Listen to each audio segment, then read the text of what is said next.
ব্রাজিলের Rio de জেনেরিওর এক জনাকীর্ণ ময়লার ভাগাড়, যেখানে শত শত মানুষ প্রতিদিন তাদের জীবিকার সন্ধানে আবর্জনা হাতড়ে বেড়ায়। কিন্তু একদিন সেই সাধারণ আবর্জনার স্তূপের মধ্যেই রাফায়েল নামের এক কিশোর খুঁজে পায় একটি রহস্যময় মানিব্যাগ। সে জানত না এই সামান্য মানিব্যাগটির ভেতরে লুকিয়ে আছে এমন এক গোপন রহস্য যা কাঁপিয়ে দিতে পারে দেশের ক্ষমতাধর রাজনীতিকদের সিংহাসন। লোভী পুলিশ অফিসার আর দুর্নীতিগ্রস্ত সিস্টেমের চোখ রাঙানি উপেক্ষা করে 3 কিশোর বন্ধু বেরিয়ে পড়ে এক রোমাঞ্চকর মিশনে। শহর জুড়ে শুরু হয় বিড়ালি দৌড়। তারা কি পারবে অশুভ শক্তির হাত থেকে নিজেদের বাঁচিয়ে সত্যকে সবার সামনে আনতে, নাকি সিস্টেমের অতল গহ্বরে হারিয়ে যাবে তাদের এই অসম লড়াই? বন্ধুত্ব, সাহস আর বেঁচে থাকার লড়াইয়ে এক অনন্য গল্প নিয়ে শুরু হচ্ছে এই কাহিনী। এই লোকটার নাম জর্জ অ্যাঞ্জেলো। গতকাল তার মেয়ে মারা গিয়েছে, তাই আজকে তার শেষকৃত্যের সকল কাজ শেষ করে সে নিজের মেয়ের কফিনটাকে একটা কবরস্থানে দাফনের ব্যবস্থা করছে। কিন্তু এখানে সে বেশিক্ষণ থাকতে পারবে না, কারণ ব্রাজিলিয়ান একদল পুলিশ তার পেছনে পড়ে আছে। তাই তাড়াহুড়া করতে করতে সেখানে পুলিশ চলে আসে। জশ আতঙ্কিত হয়ে তার ঘরের জানালা দিয়ে ওখান থেকে পালিয়ে যাওয়ার চেষ্টা করে। সে ওই বিল্ডিং থেকে একটা পাইপ বেয়ে নিচে নেমে যায়, তবে পুলিশের হাত থেকে আর বাঁচতে পারে না, কারণ জশ পুলিশের গুলিতে অনেকটাই জখম হয়ে পড়েছে। কিন্তু সে যখন বুঝতে পারে এবার সে ধরা পড়ে যাবে, তখনই তার হাতে থাকা ছোট্ট ব্যাগটাকে সে ছুঁড়ে মারে, যেটা ওই হাইওয়ে দিয়ে যেতে থাকা একটা ময়লার গাড়িতে পড়ে যায়। আর সেই গাড়িটা ওখান থেকে সোজা শহরের বাইরে একটা ময়লার ভাগাড়ে গিয়ে পৌঁছায়, যেখানে বস্তির কিছু মানুষ ময়লা আবর্জনা থেকে দরকারি জিনিসপত্রগুলো আলাদা করছিল, যেন এগুলোকে তারা আলাদাভাবে বিক্রি করতে পারে। ওখানে একটা বাচ্চা জশের ফেলে দেওয়া ব্যাগটি খুঁজে পায়। ছেলেটার নাম রাফায়েল। সে ওই ব্যাগের ভেতর থেকে মোট 150 রিয়েল খুঁজে পায়, যেটা সে তার আরেক বন্ধু গার্ডোর সাথে ভাগাভাগি করে নেয়। এখন গার্ডোর টাকা পেয়ে সেখান থেকে চলে গেল।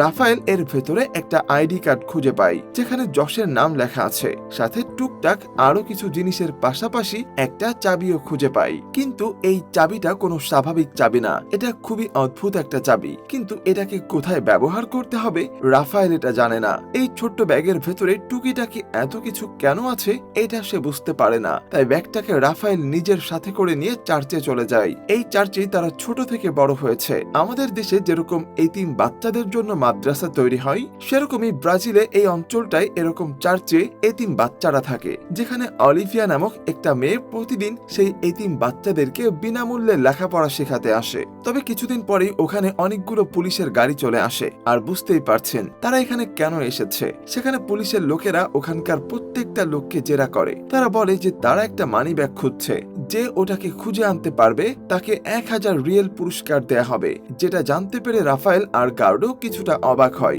এই অফিসারের নাম আসলে ফেডরিকো। ওখানে গার্ডো ফেডরিকোকে জিজ্ঞাসা করে ওই মানি ব্যাগের মধ্যে কি আছে। সে জানায় ওটাই নাকি একটা অপরাধীর অপরাধমূলক কাজের প্রমাণ আছে। তবে তখন রাফায়েলের দিকে তাকিয়ে ফেডরিকোর কিছুটা সন্দেহ হয়, কিন্তু সে বিষয়টাকে তেমন একটা গুরুত্ব দেয় না। রাতের বেলা গার্ডো রাফায়েলকে এই ব্যাগটা পুলিশদেরকে ফিরিয়ে দিতে বলে, যার বদলে তারা 1000 রিয়েল পাবে। কিন্তু রাফায়েলের মনে একটা সন্দেহ লাগে।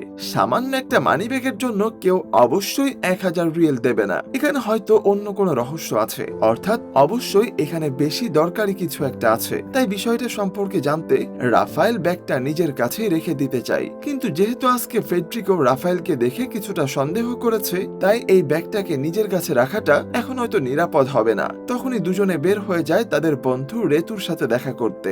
রেতু ওখানকার একটা ড্রেনের ভেতরে থাকতো, তাই কেউ তার সাথে বন্ধুত্ব করতে চায় না। আর এই জন্যই তারা এই ব্যাগটাকে তার কাছে রাখতে এসেছে। তার কাছেই হয়তো সবচেয়ে বেশি নিরাপদে থাকবে। এখানে রেতু ব্যাগের এই অদ্ভুত চাবিটা বের করে তাদেরকে বলে, আমি জানি এটা দিয়ে কোন তালা খুলবে। তারা দুজনে কৌতূহল বশত ওই তালা সম্পর্কে জিজ্ঞাসা করে, কিন্তু সে জানায় এর বদলে তাকে পুরস্কারের অর্ধেক টাকা দিতে হবে। এখন কিছু উপায় না পেয়ে দুজনেই রাজি হয়ে যায়। পরদিন তারা 3 জন চলে যায় সেখান থেকে কিছুটা দূরে শহরের একটা রেল স্টেশনে। রেতু এই বিষয়টা জানতো, কারণ সে কোনো এক সময় এই স্টেশনে ময়লা পরিষ্কারের চাকরি করেছে। এখন 3 জন একটা কোনায় বসে ভাবছে যে কিভাবে তারা এখন বাইরে বের হবে, কারণ তাদের ময়লা জামা কাপড় দেখে এখানকার গার্ডরা হয়তো তাদের তাড়িয়ে দেবে। তাই তখনই গার্ড ওখান থেকে বের হয়ে একটা মহিলার পার্স কেড়ে নেওয়ার নাটক করে, যার কারণে ওখানকার সবগুলো অনেকগুলো গার্ড তার পেছনে পড়ে গেলে রাফায়েল আর রেতু এই সুযোগে চাবির নাম্বারের সাথে লকারটা মিলিয়ে সেটা খুলতে শুরু করে। লকারের ভেতর থেকে শুধুমাত্র একটা চিঠি খুঁজে পায়। ওটা নিয়ে তারা তিনজন কোনো রকমে পালিয়ে একটা ট্রেনে উঠে পড়ে। ট্রেনের ভেতরে এই চিঠিটা খুলে ভেতরে জেরাল্ড ক্রোমাডো নামের এক ব্যক্তির নাম খুঁজে পায়, সাথে তার এক গোছা ছবিও খুঁজে পায়। সেখানে ওগুলোর পেছনে আবার কিছু নাম্বারও লেখা, কিন্তু আসলে তারা বুঝতে পারে না এগুলো দিয়ে আসলে তারা করবেটা কি। যাই হোক, একটা ক্লু অন্তত পাওয়া গেছে, যেটা হলো জেরাল্ড ক্লেমাডো। সেদিনই তারা ফাদার জুলিয়ার্ডের চার্চে গিয়ে লুকিয়ে লুকিয়ে তারা ল্যাপটপ ব্যবহার করে। সেখানে চিঠির মধ্যে পাওয়া এই নামটা লিখে সার্চ করে জানতে পারে এখানে যেই ব্যক্তির নাম লেখা তিনি একসময় বড় মাপের একটা উকিল ছিলেন, কিন্তু আজ থেকে বহু বছর আগে তাকে একটা ভুয়া মামলায় ফাঁসিয়ে জেলে বন্দী করা হয়েছিল। এখনো তিনি জেলখানাতে আছেন। তার পরের দিন অফিসার ফেডরিকো আবার সেই ময়লা স্তূপে আসে ব্যাগটা খুঁজতে, কিন্তু শত খোঁজার পরেও ওটাকে তারা আর খুঁজে পায় না। অবশ্য একটা ছেলে অনেক খোঁজাখুঁজি করে একটা ব্যাগ পেয়েছিল, কিন্তু ওটা সেই ব্যাগটা না যেটা তারা খুঁজছে। তো ফেডরিকো আজকে খেয়াল করে যে সেদিনের ওই দুটো বাচ্চা আজকে আর আসেনি। আর অপরদিকে রাত হলে গার্ডো এখনো রাফায়েলকে বোঝাচ্ছে যে এই ব্যাগটা তাদের পুলিশের হাতে ফেরত দিয়ে দেওয়া উচিত, তাহলে তারা টাকাও পাবে আর পুলিশের সন্দেহ থেকে বেঁচেও যাবে। কিন্তু রাফায়েল এই কথায় রাজি হয় না। রাফায়েলের কথা হলো সে ওই জেলখানায় যাবে আর এই রহস্যের সমাধান বের করবে। কিছুক্ষণ পর সেই অফিসার ফেডরিকো সত্যি সত্যি তাকে ধরে নিজের গাড়িতে লক করে ফেলে। গার্ডও বিষয়টা দূর থেকে দেখতে পেয়ে সোজা চলে যায় তাদের চার্চের ফাদারের কাছে। তাকে ঘুম থেকে জাগিয়ে বলে যে রাফায়েলকে তারা ধরে নিয়ে গিয়েছে। তাই তাড়াতাড়ি করে ঘন্টাখানিকের মধ্যেই ফাদার তাদের কাছাকাছি শহরের একটা থানায় পৌঁছে যায়। সেভাবে হয়তো এইখানেই রাফায়েলকে নিয়ে আসা হয়েছে, কিন্তু ওখানে গিয়ে জেরা করেও কেউ কিছুই বলতে পারে না। তারা বলে তাদের কাছে কোনো বাচ্চাকে নিয়ে আসা হয়নি, কিন্তু তবুও ফাদার মানতে চাইছে না। সে বলে তাকে এখানেই নিয়ে আসার কথা, যার কারণে একটা সময় তাকে জোর করে থানা থেকে বের করে দেয়া হয়। এদিকে দেখা যায় রাফায়েলকে ফেডরিকো শহরের বাইরের একটা নির্জন জায়গায় নিয়ে গিয়েছে।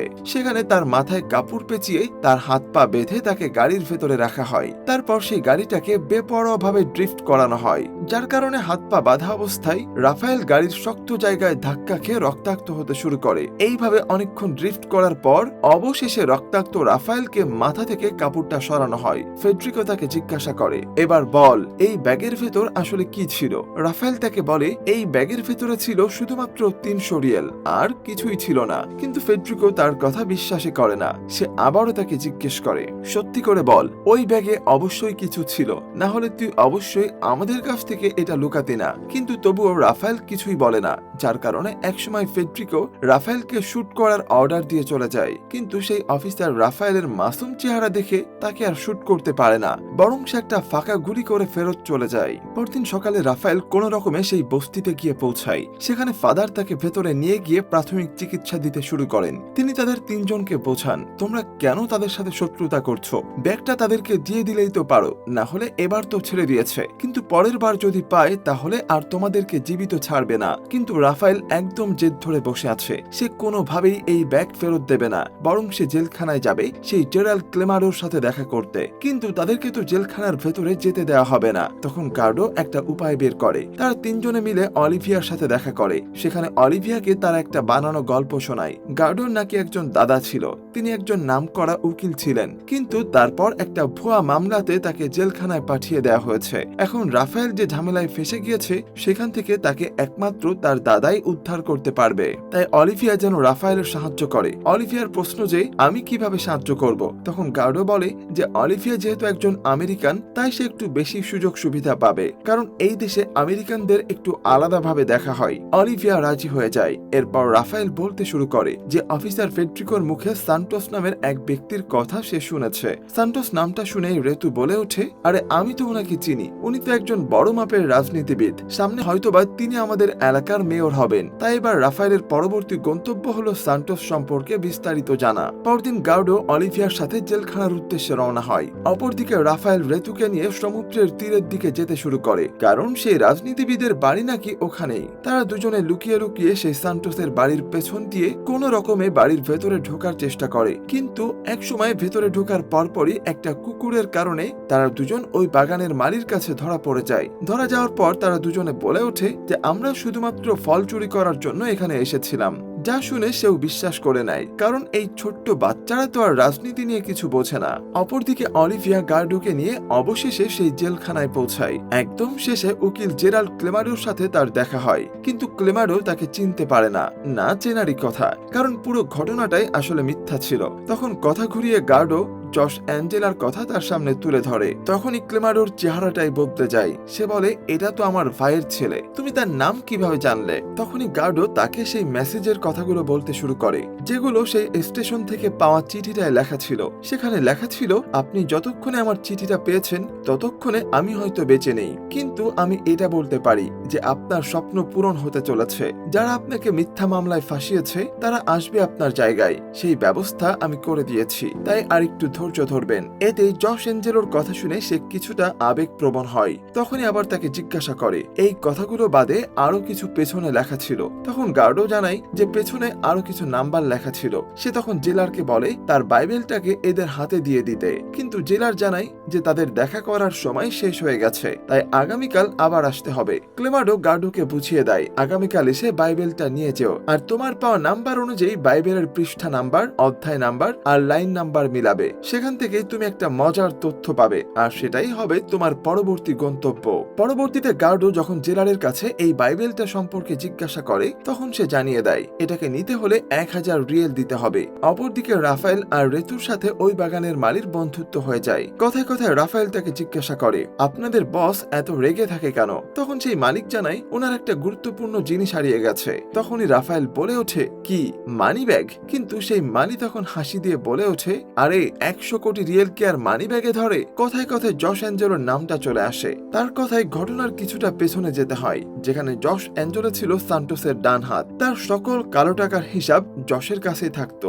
জশ অনেক বছর আগে থেকে এই সুযোগ অর্জনের চেষ্টা করে আসছিল। সে একদিন প্ল্যানিং করে সান্টোসের বাড়ির ফ্রিজে সমস্যা তৈরি করে, যার কারণে সেই ফ্রিজটাকে পাল্টাতে হয়। ঠিক এই সুযোগটা নিয়ে জশ তার আজ পর্যন্ত কামানো সকল কালো টাকা সেই ফ্রিজের ভেতরে খুবই সিস্টেম করে রেখে দেয়। সাথে তার কালো টাকার হিসাব যত ডায়েরিতে ছিল সেই ডায়েরিটাও ওই টাকার সাথেই ফ্রিজে রেখে দেয়। পরদিন ফ্রিজটাকে নিয়ে সে সুযোগ মতো ওখান থেকে বেরিয়ে যায়। ঠিক এরপর থেকে শুরু হয়েছিল আসল ঝামেলা। কিন্তু ওই টাকাগুলোর সাথে ডায়েরিটা জশ কোথায় লুকিয়ে রেখেছে এটা কেউই জানে না, তবে আমাদের রাফায়েল জানে। এটা শোনার পর সে প্রতিজ্ঞা করে যে ওটাকে সে যে করে হোক খুঁজে বের করবে। ওই রাতে তারা আবার প্রত্যেকে একসাথে হয়। অলিভিয়া তখন সমস্ত কিছু বুঝতে পেরেছে যে তাদের সাথে কি হচ্ছে, যার কারণে এখন সেও তাদের সাহায্য করতে রাজি হয়। সে বাচ্চাদের ভিডিও তৈরি করতে শুরু করে, যেখানে সে রেকর্ড রাখছে যে ঝামেলায় পড়ে বাচ্চারা এখন পর্যন্ত কি কি সমস্যার সম্মুখীন হয়েছে। কিন্তু এর মাঝেই ওখানে পুলিশ চলে আসে। বাচ্চারা কোনো রকমে ওখান থেকে পালিয়ে যায়, কিন্তু পুলিশ এসে অলিভিয়ার রুমটা তল্লাশি করতে শুরু করে। অফিসার ফেডরিকো সেখানে প্রবেশ করে। আসলে অলিভিয়া যে একটা বাচ্চাকে নিয়ে জেলখানায় ক্লেমারোর সাথে দেখা করতে গিয়েছিল এটা সে জেনে গিয়েছে। ভেতরে ঢুকে সে ওই ব্যাগটাকে খুঁজে পায় যেটাকে তারা খুঁজছিল, কিন্তু ব্যাগের ভেতরে আসলে কিচ্ছু নেই, যার কারণে অলিভিয়াকে সে ভয় দেখাতে শুরু করে এবং তাকে তার সাথে গাড়িতে যেতে বাধ্য করে। তখনই বাচ্চারা ছাদের উপরে উঠে দেখে তাদের পুরো বস্তিটাকে আগুনে পুড়িয়ে দেয়া হচ্ছে। তারা যে বস্তিটাতে ছোটবেলা থেকে বড় হয়েছে সেই বস্তিটা এখন দাউ দাউ করে চলছে, আর এটা করেছে মূলত ফেডরিকো। তাই এখন তারা তিনজন একটা রেল লাইনের উপর দিয়ে হাঁটতে হাঁটতে ভাবছে যে এই বাইবেলটাকে আনার জন্য 1000 রিয়েল তারা এখন কোথায় পাবে। পরদিন সকালে সম্পূর্ণ বস্তি পুড়ে যাওয়ার কারণে মানুষগুলোকে ফাদার নিজের চার্চে আশ্রয় দিয়েছেন। সেই সুযোগে রেতু ফাদারের ঘরে গিয়ে তার জমানো 850 রিয়েল চুরি করে নেয়। সেখানে সে এমন একটা ছবি এঁকে রাখে যেন সেটা বাধ্য হয়ে করেছে। এরপর সেই টাকা নিয়ে গার্ডো সোজা চলে যায় জেলারের সাথে দেখা করতে, কিন্তু ওখানে হয় আরেক ঝামেলা। সেই লোকটা টাকা নিয়েও বাইবেলটা দিতে অস্বীকার করে এবং আরো বেশি টাকা চায়, যার কারণে একসময় গার্ডো নিজের হাতে থাকা একটা ধারালো জিনিস দিয়ে তাকে আঘাত করে বাইবেলটা নিয়ে পালাতে শুরু করে। সে ওটাকে উপর থেকে রেতুর দিকে ছুড়ে মারে। রেতু যখন সেটা নিয়ে দৌড়াতে শুরু করে তখন পুলিশ তার উপর সন্দেহ করে। দৌড়াদৌড়ি করতে করতে একসময় সে একটা সুরক্ষিত জায়গায় পৌঁছায়। এখানে তারা নাম্বারগুলোর সাথে বাইবেলের তথ্য বের করার চেষ্টা করে, কিন্তু শত চেষ্টা করার পরেও তারা কিছুই বুঝতে পারে না, কারণ তারা আসলে বাইবেল পড়তেই জানে না। ধীরে ধীরে রাত হয়ে যায়। গার্ডো তাদের জন্য খাবার জোগাড় করতে গিয়ে একটা মেয়ের দেখা পায়। এদিকে তারা দুজনে মিলে অবশেষে বাইবেলের একটা প্যাটার্ন খুঁজে বের করে। সেখানে নাম্বারগুলো মিলিয়ে দেখার পর তারা অনেকগুলো পশুর নাম খুঁজে পায়, যেমন গরু, ভাল্লুক, ঘোড়া ইত্যাদি। ঠিক তখনই রাফায়েলের মনে পড়ে যায় সেই কাগজটার কথা, যেটা সে ব্যাগ থেকে পেয়েছিল। সেখানে অনেকগুলো পশু পাখির ছবি আঁকা ছিল, আর এখানে সিরিয়াল অনুযায়ী যে কয়টা পশুর নাম বের করেছে ওগুলোর একটা নাম্বার সেই কাগজটাই ছিল। তারা একে একে সেই নাম্বারগুলোকে সাজাতে শুরু করে। অপরদিকে গার্ডও দেখতে পায় যে পুলিশ চলে এসেছে, তাই সে দ্রুত আস্তানায় ফিরে আসে। কিন্তু ততক্ষণে পুলিশরা সেখানেও খোঁজাখুঁজি শুরু করে দিয়েছে। রাফায়েল আর রেতু মিলে যে নাম্বারগুলো বের করেছে সেগুলো সাজানোর পর দেখা যায় এটা একটা টেলিফোন নাম্বার।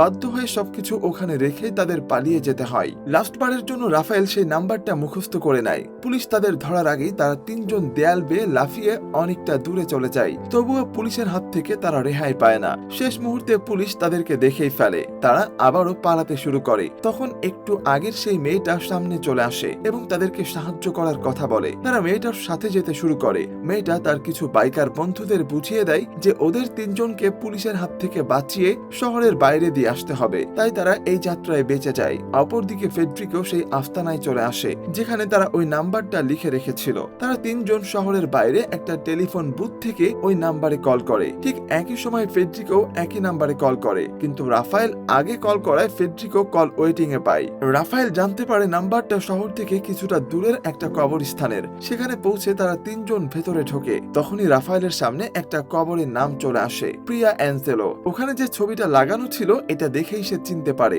এটা জশ অ্যাঞ্জেলোর মেয়ের কবর। তখনই হঠাৎ একটা বাচ্চা মেয়েকে দাঁড়িয়ে থাকতে দেখে তারা ভয় পেয়ে যায়, কিন্তু এই মেয়েটা আর কেউ নয়, এটাই সেই প্রিয়া অ্যাঞ্জেলো। সে জিজ্ঞাসা করে, তুমি এখানে? তাহলে এই কবরের ভেতরে কে আছে? মেয়েটা বলে, আমি জানি না। প্রিয়া জানায় যে তার বাবা নাকি বলেছে সে নিজের কাজ শেষ করে এখানেই তাকে নিতে আসবে। ঠিক তখনই সেখানে ফেডরিকো চলে আসে। সে একাই এসেছে, কারণ যদি সান্টোসের কালো টাকা পুলিশের হাতে পড়ে তবে তা সান্টোসের কাছেই যাবে। কিন্তু সেই টাকাগুলো ফেডরিকো একাই আত্মসাৎ করতে চায়। ফেডরিকো রাফায়েলকে জিজ্ঞাসা করে যে টাকাগুলো কোথায়। রাফায়েল তাকে দেখিয়ে দেয় যে এই কবরের ভেতরেই টাকাগুলো রাখা আছে। এবার তাদের তিনজনকে দিয়ে সেই কবর খোঁড়ানো হয়। ভেতর থেকে কালো পলিথিনে মোড়ানো টাকা আর সেই ডায়েরিটা বের হয়ে আসে, যা দেখে ফেডরিকো সান্টোসকে কল করে ডায়েরির কথা বললেও টাকার কথা গোপন রাখে। ঠিক তখনই প্রিয়া একটা ভারী জিনিস দিয়ে ফেডরিকোর মাথায় ছুঁড়ে মারে। এই সুযোগে বাকি তিনজন তাকে মারতে থাকে। রাফায়েল তার বন্দুকটা নিজের হাতে নিয়ে তাকে হুমকি দেয়, কিন্তু শেষ পর্যন্ত সে তাকে আর মারতে পারে না। তাকে আহত অবস্থায় ফেলে তারা চারজন টাকা আর ডায়েরিটা নিয়ে পালিয়ে যায়। ফেডরিকোর মোবাইলটাও ভেঙে যায়, ফলে সে আর খবর দিতে পারে না। তারা চারজন সেই টাকাগুলো নিয়ে একটা ময়লার গাড়িতে উঠে পড়ে এবং তাদের সেই ময়লার ভাগারে পৌঁছায়। সেখানে রেতু এক মুঠো টাকা ফাদারের রুমে রেখে আসে। ফাদার সেখানে টাকা আর ডায়েরিটা পেয়ে বুঝতে পারে যে এটাই সান্টোসকে দোষী সাব্যস্ত করার সবচেয়ে বড় প্রমাণ। অপরদিকে অলিভিয়া জেলখানা থেকে ফিরে এসে তার ক্যামেরাটা খুঁজে পায়, যেটা রেকর্ডিং এ ফেডরিকোর সমস্ত হুমকির কথা রেকর্ড হয়ে গিয়েছে। এই দুইটা জিনিস মিলে তাদের প্রমাণ আরো জোরালো হয়। রাফায়েল আর গার্ডো ময়লার ভাগাড়ের সব থেকে উঁচুতে গিয়ে ওই টাকাগুলো আকাশে ওড়াতে শুরু করে, কারণ তাদের জন্যই বস্তির মানুষগুলো ঘরবাড়ি হারিয়েছে। সবাই সেই টাকাগুলো কুড়িয়ে নেয়। অবশেষে রাফায়েল, গার্ডো, রেতু আর প্রিয়া এই চারজন একটা গাড়িতে করে অজানা গন্তব্যের উদ্দেশ্যে রওনা হয়। অলিভিয়া ফাদারকে সমস্ত কিছুর প্রমাণ দেখায় এবং তারা সংবাদ মাধ্যমের সাথে যোগাযোগ করে বাচ্চাদের ভিডিওগুলো সোশ্যাল মিডিয়া ও টিভিতে প্রচার করতে শুরু করে। কয়েকদিনেই সারা দেশে আন্দোলন শুরু হয়ে যায়। সবাই পলিটিশিয়ানের বিচার দাবি করে। সেই বাচ্চাগুলো পুরো দেশে জনপ্রিয় হয়ে ওঠে, কিন্তু তারা এখন এগুলোর ধারে কাছেও নেই। তারা প্রিয়াকে নিয়ে শহর থেকে দূরে সমুদ্র তীরে বসবাস শুরু করেছে। তারা সবগুলো টাকা হাওয়ায় উড়িয়ে দেয়নি, এক বস্তা নিজেদের কাছে রেখে দিয়েছিল, যা দিয়ে তারা সামনের দিনগুলো সুন্দরভাবে কাটিয়ে দিতে পারবে। আর এই সুন্দর এন্ডিং এর মধ্য দিয়েই আজকের গল্পটা এখানেই শেষ হয়ে যায়। তো আজকের এই মুভিটি আপনাদের কাছে কেমন লাগলো সেটি অবশ্যই কমেন্ট করে জানাবেন। আর পরবর্তী ভিডিও পেতে সাবস্ক্রাইব করতে একদমই ভুলবেন না। ধন্যবাদ।